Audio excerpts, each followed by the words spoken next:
Call of Duty 1 is a first-person shooter game that was released in 2003. The game was developed by Infinity Ward and published by Activision. It was released originally for the PC, and it wouldn't be available for consoles until the release of the PlayStation 3 and the Xbox 360. It would be released as Call of Duty Classic, and it received a high-definition remaster for these consoles. Now, according to the game's website, the original Call of Duty looked to push boundaries in the first-person action genre, and did so by retelling the story of World War II. The campaign followed Private Martin of the U.S. 101st Airborne Division, Sergeant Evans of the British 6th Airborne Division, and Alexei, a Russian citizen drafted for the Battle of Stalingrad, and it contained a total of 24 missions. The developer Infinity Ward was founded in the year 2002 in Woodland Hills, California. The studio was founded by Grant Collier, Jason West, and Vince Zampella, who all had previously worked for 2015 Inc., another development studio. Infinity Ward is now a studio known worldwide, and they are known for the contributions to Activision's long-standing Call of Duty series. Some of the games they've worked on have been COD Ghost, the critically acclaimed Modern Warfare 2019, and the disappointing Modern Warfare 3 that released in 2023. Infinity Ward is a studio that is still going strong today, and it looks like it won't be changing anytime soon. The reception for Call of Duty 1 was amazing. The game was critically acclaimed by many gaming publications, and it won many Game of the Year awards. You could say that the game was revolutionary and really helped push the genre forward. At the time, GameSpot named it as the best computer game of 2003, and the DICE Awards gave it Game of the Year for 2003. At the time, IGN's Dan Adams stated that you have to love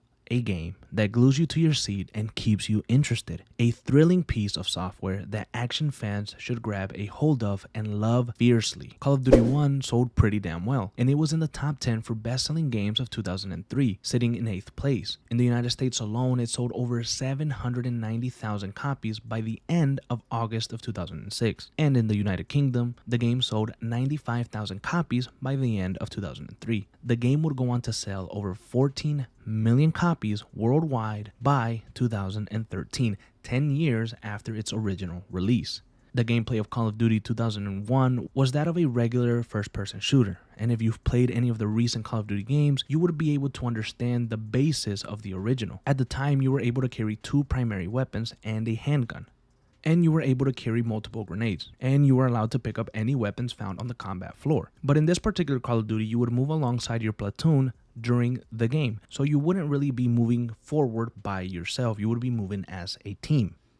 And now, my personal experience with Call of Duty 1 is actually non-existent. I don't remember playing the game originally as a kid, and I don't think that I ever actually played it at all. However, I do remember growing up with Brothers in Arms, Road to Hill 30, and Medal of Honor Frontlines, and that one specifically I played endlessly. I had heard of the Call of Duty games, of course, but it never really got my attention until about Call of Duty 5. Late bloomer, I know. So I did miss out on a lot of good stuff, but the good thing about it is that I can now go back and experience everything that I hadn't before.